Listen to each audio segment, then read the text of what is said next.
ये तो सब जानते हैं कि रावण एक राक्षस कुल का राजा था, जो अत्यंत ही बलशाली पराक्रमी योद्धा और एक परम शिव भक्त था। लेकिन इसके साथ ही वो शास्त्रों का प्रखर ज्ञाता, प्रकांड विद्वान, पंडित, महाज्ञानी था। जब धरती पर उसका पाप बढ़ गया, तब भगवान विष्णु ने राम के रूप में धरती पर जन्म लेकर उसका नाश किया था। तब रावण ने मरने से पहले भगवान राम के छोटे भाई लक्ष्मण को कुछ उपदेश दिए थे, जो आज के समय में भी लोगों के लिए सफलता की कुंजी है। रावण जिस समय मरणासन अवस्था में था, तब भगवान राम ने लक्ष्मण से कहा कि इस संसार से नीति, राजनीति और शक्ति का महान पंडित विदा ले रहा है।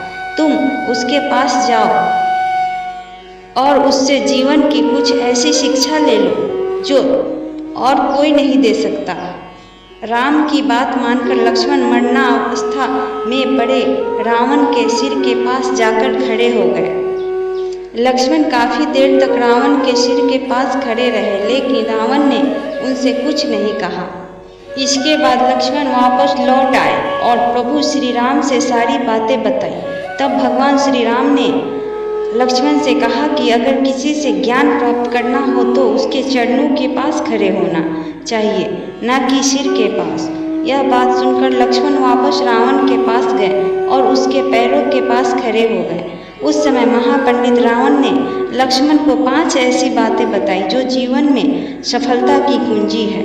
रावण का पहला उपदेश यह था कि इंसान को कभी भी अपने शत्रु को खुद से कमजोर नहीं समझना चाहिए, क्योंकि कई बार जिसे हम कमजोर समझते हैं वही हमसे ज़्यादा ताकतवर साबित हो जाता है। रावण का दूसरा उपदेश था कि खुद के बल का दुरुपयोग कभी नहीं करना चाहिए। घमंड इंसान को ऐसे तोड़ देता है जैसे दांत किसी सुपारी को तोड़ता है। रावण का तीसरा उपदेश था इंसान को हमेशा अपने हितैषियों की बातें माननी चाहिए, क्योंकि कोई भी हितैषी अपनों का बुरा नहीं चाहता।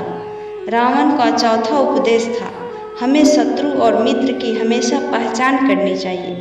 कई बार जिसे हम अपना मित्र समझते हैं वे ही हमारे शत्रु साबित हो जाते हैं, और जिसे हम पराया समझते हैं असल में वे ही हमारे अपने होते हैं।